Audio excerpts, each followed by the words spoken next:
मिलिए 65 साल के पुरस्कार बाबा जी से, जिनका 32 साल से कब्रिस्तान में बसेरा है।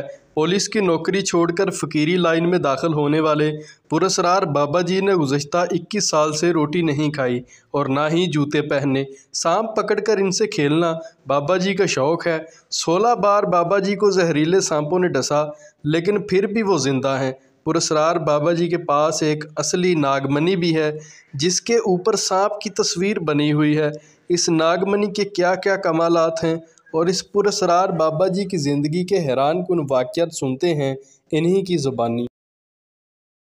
बिस्मिल्लाहिर्रहमानिर्रहीम। अस्सलाम वालेकुम नाज़रीन, आप देख रहे हैं फैसलाबाद पॉइंट। मैं हूँ राना एहसान अली। मेरे साथ जो पुरस्कार बाबा जी मौजूद हैं, इन्होंने गुज़श्ता 21 साल से रोटी नहीं खाई, ना ही इन्होंने जूते पहने हैं।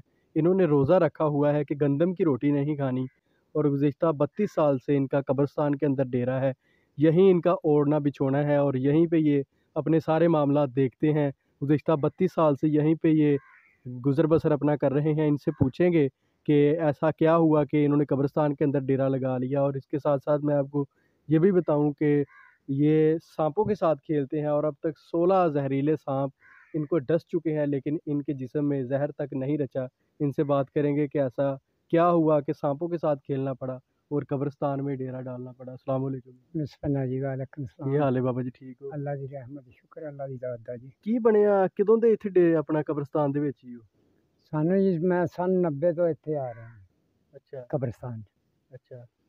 ते ਇੱਥੇ ਹੀ ਆਪਣਾ ਸਾਰਾ ਰਹਿਣ ਬਹਿਣ ਡੇਰਾ ਸ਼ੇਰਾ ਇੱਥੇ? हाँ जी, ਅੱਛਾ। जो ਤੇ कुछ भी है। ਡਰ ਸ਼ਰ ਨਹੀਂ ਲੱਗਦਾ ਫਿਰ ਰਾਤ ਨੂੰ मैं ਕਿਤੇ? डर इत्थे रात नू काहदा, अल्लाह दी रहमत है, कोई ਤੇ डर ਬਾਬਾ नहीं। ਜੀ ਮੈਂ ਸੁਣਿਆ ਕਿ ਤੁਸੀਂ ਰੋਟੀ ਨਹੀਂ ਖਾਧੀ, ਕਿੰਨੀ ਦੇਰ ਹੋ ਗਈ ਰੋਟੀ ਨਹੀਂ ਖਾਧੀ ਨੂੰ? मैनू जी 21 साल हो गए रोटी नहीं खा। ਕੀ ਖਾਂਦੇ ਹੋ ਰੋਟੀ ਤੋਂ ਇਲਾਵਾ? दाल भोरा खा लैन्ने आं या चाह पी लैन्ने। ਨਾਸ਼ਤਾ ਕਾਹਦਾ ਕਰਦੇ ਹੋ ਸਵੇਰੇ? नाश्ता चाह दी प्याली काफ़ी हुंदी नाश्ते दी। ਤੇ ਦੁਪਹਿਰ ਨੂੰ ਕੀ ਖਾਂਦੇ ਹੋ? दोपहर नू कोई शै भी नहीं खांदे, जो कोई मिल जे बिस्मिल्लाह, थोड़ी बहुती चीज़ ना मिले ते ना सही। ਤੇ ਸ਼ਾਮ ਨੂੰ ਕੀ ਖਾਂਦੇ ਹੋ? शाम नू जे कोई दाल चमचियां दो लभ जान ते बिस्मिल्लाह, नहीं तो पानी पी के सौ जांदा बाबा अल्लाह अल्लाह खैर सब। ਤੇ ਕਿਵੇਂ ਗੁਜ਼ਾਰਾ ਕਰਦੇ ਹੋ ਬਾਬਾ ਜੀ? ਸਾਰਾ गुजारा ਦਿਨ ਬੰਦਾ ਖੁਰਾਕ ਨਾ ਖਾਵੇ ਤੇ ਬੰਦੇ ਬਿਮਾਰ ਹੋ ਜਾਂਦਾ, ਮੁxtਲਿਫ ਕਿਸਮ ਦੀਆਂ ਬਿਮਾਰੀਆਂ ਬੰਦੇ ਨੂੰ ਲੱਗ ਜਾਂਦੀਆਂ। ਜਦੋਂ ਜਿਸਮ ਦੇ ਅੰਦਰ ਜਾਨ ਹੀ ਨਹੀਂ ਹੋਣੀ, ਖੁਰਾਕ ਹੀ ਨਹੀਂ ਜਾਣੀ, ਕਿਵੇਂ ਸਰਵਾਈਵ ਕਰਦੇ ਹੋ? देखो जी, जदों पाका नाल निस्बत है ना, तो कुछ भी नहीं होण दिंदे, ना भुख लगन दिंदे आ, ना प्यास लगन दिंदे आ। ਅੱਛਾ, मौजां करने उन्हां दे ਕਿਆ घर। ਬਾਤ ਹੈ। हाँ। ਤੇ ਬਾਬਾ ਜੀ ਕਦੀ ਰੋਟੀ ਨਾ ਖਾਣ ਦੀ ਵਜ੍ਹਾ ਤੋਂ ਬਿਮਾਰ ਵੀ ਹੋਏ? नहीं, रोटी खाण दी वजह तो कदी बीमार नहीं होए। ਅੱਛਾ, ਕਦੀ ਮਿਹਦੇ ਦਾ ਕੋਈ ਪ੍ਰੋਬਲਮ ਬਣਿਆ कोई ਹੋਵੇ? किसी किस्म दा ਸਿਰ बने- ਦਰਦ, ਬੁਖਾਰ, ਉਰੇ ਪਰੇ ਕੋਈ ਸੌ ਬਿਮਾਰੀ ਲੱਗ ਜਾਂਦੀ? कदी नहीं बनया, अल्लाह दे हुक्म नाल इंशाअल्लाह कदी नहीं बनया। कदी है जे कोई संभ सुभ डस जाए तो कोई 2 दिन बुखार चढ़ जाए ते कदी नहीं ਤੇ चढ़े। ਜੁੱਤੀ ਤੁਸੀਂ ਕਿੰਨੀ ਦੇਰ ਤੋਂ ਨਹੀਂ ਪਾਈ? जुत्ती मैनू 32 साल हो चले ने, मैं नहीं पांदा। ਇਹਦੀ ਕੀ ਵਜ੍ਹਾ ਜੁੱਤੀ ਕਿਉਂ ਨਹੀਂ ਪਾਉਂਦੇ? जी सैयद ज़ैनुल आबिदीन दी निस्बत नाल मैं ਮਾਸ਼ਾ जुत्ती नहीं ਅੱਲਾਹ, पांदा। हाँ जी, ਉਹਨਾਂ ਦੀ ਮੈਂ ਨਿਸਬਤ ਨਾਲ ਮੈਂ ਇਹਨਾਂ ਨੂੰ ਸਬਰ ਨਾਲ ਜਦੋਂ ਦਾ ਤੁਸੀਂ ਉਹ ਵਾਕਿਆ ਸੁਣਿਆ ਇਮਾਮ ਜ਼ੈਨੁਲ ਆਬਦੀਨ ਦਾ, ਜੀ ਹਾਂ, ਤੁਸੀਂ ਯਾਨੀ ਕਿ ਜੁੱਤੀ ਜੁੱਤੀ ਤਰਕ ਘਰ ਛੱਡੀ, ਜੁੱਤੀ ਨਹੀਂ ਪਾਈ? ਛੱਡੀ ਹੋਈ ਹੈ ਜੀ। ਸਿਆਲਾਂ ਨੂੰ ਪਾਉਂਦੇ ਹੋ? ਨਹੀਂ ਸਰਦੀਆਂ ਪਾਉਂਦੇ, ਨੂੰ? ਕਿਸੇ ਟਾਈਮ ਵੀ ਨਹੀਂ ਪਾਉਂਦੇ। ਜਰਾਬਾਂ ਸ਼ਰਾਬਾਂ ਠੰਡ ਤੇ ਲੱਗਦੀ ਹੋਏਗੀ? ਪਾਉਂਦੇ ਇਸੇ ਤਰ੍ਹਾਂ ਹੀ। ਠੰਡ ਤੇ ਲੱਗਦੀ ਹੋਣੀ ਹੈ। ਠੰਡ ਨਾ, ਹੁਣ ਠੰਡ ਵੀ ਨਹੀਂ ਲੱਗਦੀ ਤੇ ਗਰਮੀ ਵੀ ਨਹੀਂ ਲੱਗਦੀ ਦੋਸਤੋ। ਅੱਛਾ। ਇਨਸ਼ਾਅੱਲਾ ਤਾਲਾ ਹੁਣ ਤੇ ਰੱਬ ਨੇ ਇਹਨਾਂ ਦੇ ਐਸਾ ਦਫਾ ਕੀਤਾ ਹੈ ਕਿ ਲੱਗਣ ਹੀ ਨਹੀਂ ਦਿੰਦਾ, ਨਾ ਰੱਬ ਇਹਨਾਂ ਨੂੰ ਪਾਲਾ ਲੱਗਣ ਦਿੰਦਾ, ਨਾ ਠੰਡ ਲੱਗਣ, ਨਾ ਗਰਮੀ ਲੱਗਣ ਦਿੰਦਾ। ਹਾਂਜੀ। ਇਹ ਸੱਪ ਸੁੱਪ ਫੜਨ ਦਾ ਮੈਂ ਸੁਣਿਆ ਕਿ ਤੁਹਾਡਾ ਬੜਾ ਤਜਰਬਾ ਹੈ। ਹਾਂਜੀ, ਸੱਪ ਫੜਨ ਦਾ ਬਾਬੇ ਨੇ ਤਜਰਬਾ ਦੱਸਿਆ ਸੀ। ਉਹਨੇ ਬਾਬੇ ਨੇ ਆਖਿਆ ਬਜ਼ੁਰਗ ਨੇ ਵੀ ਪੁੱਤਰੇ ਫੜ ਲਿਆ ਕਰ। ਤੇ ਹੁਣ ਤੱਕ ਕਿੰਨੀ ਵਾਰੀ ਸੱਪ ਤੁਹਾਨੂੰ ਲੜਿਆ ਹੈ? ਸੱਪ ਨੇ ਮੈਨੂੰ 16 ਵਾਰੀ ਵੜ ਲਿਆ ਜੀ। 16 ਵਾਰੀ?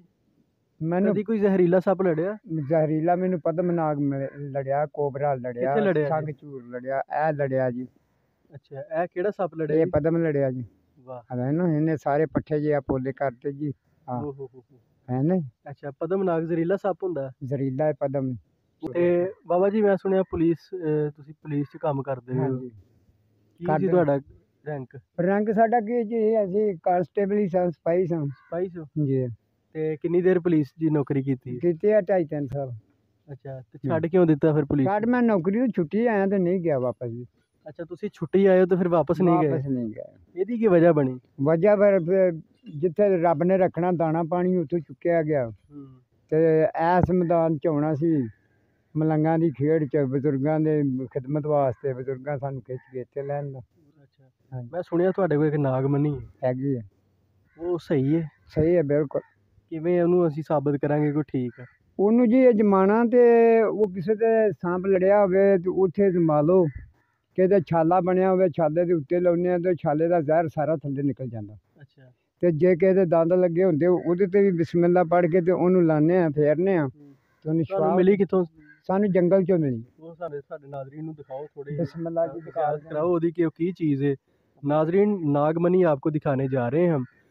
इनका ये कहना है कि इनको जंगल से ये नागमनी मिली है और ये नागमनी ठीक है, असल है, और अगर किसी को सांप ने डसा हो तो उसके ऊपर ये लगाते हैं वो ठीक हो जाता है। ये वो नागमनी है। इसको किस तरह हम साबित करेंगे कि ये ठीक है, असल है ये? देखो जी जो अच्छा नाजरीन, इसके ऊपर ना इनके बताने से पहले मैं आपको कुछ चीज़ जो मैंने यहाँ पे देखी है, मेरी फुटेज में आप देख सकते हैं कि इसके ऊपर एक सांप बना हुआ है। वाइट कलर की ये नागमनी है और इसके ऊपर सब्ज़ कलर का सांप बना हुआ है, सांप का मुंह भी बना हुआ है और पूरा सांप यहाँ पे बना हुआ है जो कि इस मनके की चारों तरफ फैला हुआ है। ये इस चीज़ की दलील है कि ये नागमनी ठीक है, असल है। और इन्होंने कई बार जिनको सांप ने डसा हो इन्होंने उसके ऊपर लगाई है मुतासरा जगह के ऊपर, तो वो बंदा जो है वो ठीक हो जाता है। इसी तरह है जी। हाँ जी तो ये कहाँ से मिली है आपको? ये जंगल से मिली है भाई, अच्छा। जंगल से मिली है तो काफ़ी देर की मिली है। अच्छा। ਤੇ ਆ ਦੇਖੇ ਨਾ ਪੂਛ ਵਾਲੀ ਸਾਈਡ ਤੋਂ ਇਹ ਫੜਦੀ ਆ ਤੇ ਪਿੱਛੇ ਰੰਗ ਭਰ ਕੇ ਤੇ ਵੱਧਦਾ ਸੱਪ ਹੈ। हाँ ਦੇਖੋ ਵੱਧਦਾ ਨਾ, बिल्कुल नजर आ ਪਹਿਲੇ ਇਹ ਛੋਟਾ ਸੀ ਹੁਣ ਇਹ ਉੱਤੋਂ ਦੀ ਚੱਕਰ ਕੱਢ ਕੇ ਇੱਥੋਂ ਆਣ ਕੇ ਫਿਰ ਇਹ ਨਵੇਂ ਸਿਰੇ ਫਿਰ ਫਟ ਗਿਆ, ਕਿਉਂਕਿ ਹੁਣ ਇਹ ਲੰਬਾ ਹੋਏਗਾ। ਕਿੰਨੀ ਦੇਰ ਤੋਂ ਤੁਹਾਡੇ ਕੋਲ ਹੈ ਨਾਗਮਣੀ? ਇਹਨੂੰ ਮੇਰੇ ਕੋਲ 32-33 ਸਾਲ ਹੋ ਗਏ।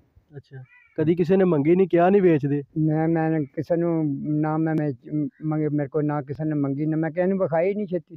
ਅੱਛਾ, ਕਦੀ ਕਿਸੇ ਨੂੰ ਵਿਖਾਉਂਦੇ? ਕਦੀ ਨਹੀਂ ਵਿਖਾਉਂਦੇ ਮੈਂ, ਬਸ ਆਪਣੇ ਬਜ਼ੁਰਗ ਨੂੰ ਵਿਖਾਈ ਸੀ। ਯਾਨੀ ਕਿ ਜਿੱਡਾ ਮਰਜ਼ੀ ਜ਼ਹਿਰੀਲਾ ਸੱਪ ਲੜਿਆ ਹੋਵੇ ਕਿਸੇ ਨੂੰ, ਅਗਰ ਤੁਸੀਂ ਉਹਦੇ ਤੇ ਲਗਾਉਂਦੇ ਹੋ ਇਹਨੂੰ ਤੇ ਉਹ ਠੀਕ ਹੋ ਜਾਂਦਾ? ठीक हो जाता है इंशाल्लाह ताला, अच्छा। हुक्म रब दे ना ठीक हो जाता।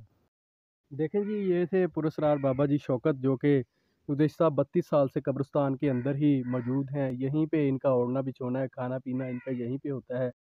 और गुज़िश्ता 21 साल से इन्होंने रोटी नहीं खाई, गंदम की रोटी ये नहीं खाते। सुबह चाय की प्याली एक पीते हैं, उसके बाद दोपहर को ये कोई चीज़ नहीं खाते और शाम को सालन खा के ये गुजारा करते हैं। इनका पेट भर जाता है। इनका ये भी कहना है कि वो अपनी तमाम उम्र में कभी बीमार नहीं हुए।